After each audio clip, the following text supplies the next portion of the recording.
21 საუკუნეში თბილისში არის დასახლება, სადაც პრობლემა არც მეტი არც ნაკლები სასმელი წყალია. ეგრეთ წოდებული მუხიანის აგარაკები უკვე 40 წელია არსებობს, თუმცა მისი არსებობის შესახებ აღმოჩნდა, რომ არც გამგებელმა იცის და არც საკრებულომ.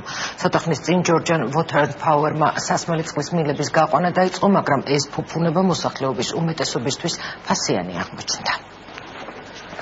მადონა გურული თბილისში ეგრეთ წოდებული მუხიანის აგარაკების უბანში 22 წელია ცხოვრობს. წყალი, რომელიც საკუთარი სახსრებით გამოიყვანა, მხოლოდ ეზოში აქვს. თუმცა ის ტექნიკური სასმელად უარგისი წყალია და უამინდობის დროს ქვეწარმავლები და ქვიშა მოყვება. ტექნიკური არხის წყალი არაგვის, რომელსაც მოსწევს, დაბინძურებულია და ჭიაღუა, ვერ ვხმარობთ სარეცხის მანქანებს, გვიფუჭდება. ხანდახან ეს ტექნიკური წყალიც ისეთი ბინძური მოდის, რომ დაბანა შეუძლებელია. ტალახი მოდის, წვიმები როცა. დასახლებაში უწყლობაში კიდევ 33,000-მდე ოჯახი ცხოვრობს. მოსახლეობა აცხადებს, რომ კომპანია Georgian Water and Power-მა წყლის სისტემა უფასოდ მხოლოდ რამდენიმე ოჯახში გაიყვანა. დანარჩენებს კი 650 ლარი მოსთხოვა, რისი გადახდის საშუალებაც არ აქვთ. ამას ისიც ემატება, რომ კომპანია Georgian Water and Power-ის მიერ დაწყებულმა სამუშაოებმა ალტერნატიული ტექნიკური წყლის მილებიც დააზიანა. უნდა მოსულიყვნენ, ეკითხათ ხალხის აზრი ამ კომპანიას, ჩვენ ამდენად გვინდოდა ის, რომ გქონდა ამის შანსი, რომ გადავიხდით და შევიყვანდით წყალს, ვიცხოვრებდით ისევე უწყლოდ, როგორც ცხოვრობდით აქამდე და მერე დაეწყოთ ეს ამის გაკეთება. ჩემ ქუჩაზე დაუდგეს ყველას და 3 ადამიანი დაგვტოვეს, რომლებიც ასეთი მაცხოვრებლები ვართ, ესეც როგორ შეიძლება. მუხიანის აგარაკების დასახლება 40 წლის წინ გაშენდა, თუმცა ქუჩების უმრავლესობას სახელი ცოტახნის წინ მიენიჭა, მათ შორის 26 მაისის ჩიხი.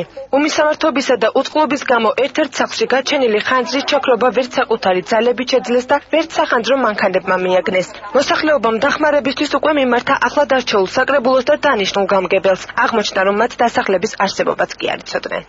გაჩნდა მეზობელთან ამ სახლში ხანძარი, მთელი უბანი შეიყარა, ვერაფრით ვერ დავეხმარეთ, არ იყოს არც სასმელი წყალი, ხო საერთოდ არ გვაქვს, არ იყო არხის წყალის, ხო და ძალიან დიდი უბედურება დატრია და კიდევ კარგი რომ სვერპლი არ იყო, იმიტომ რომ ჯერ არ ეძინათ ბავშვებს და იმას ოჯახსა.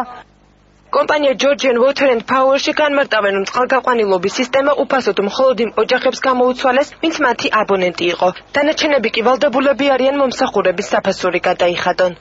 აღნიშნულ დასახლებებში არის ისეთი ოჯახები, რომლებიც არ არიან კომპანიის აბონენტები და არასდროს ყოფილან და შესაბამისად კომპანიას არ გააჩნია რაიმე სახის ვალდებულება გაუწიოს მათ მსგავსი მომსახურება.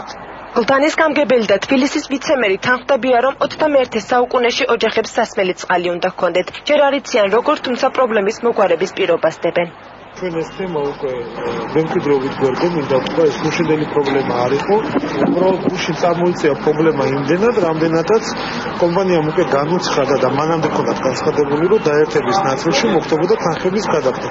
თუმცა რატომღაც ეს გუშინს ცოტა აქტუალური სახე მიიღო. მე მოსახლეობის აქტივობას რა თქმა უნდა მივესალმები და მათი პრობლემის გადაწყვეტა ეს ჩვენი ხედვის ნაწილია.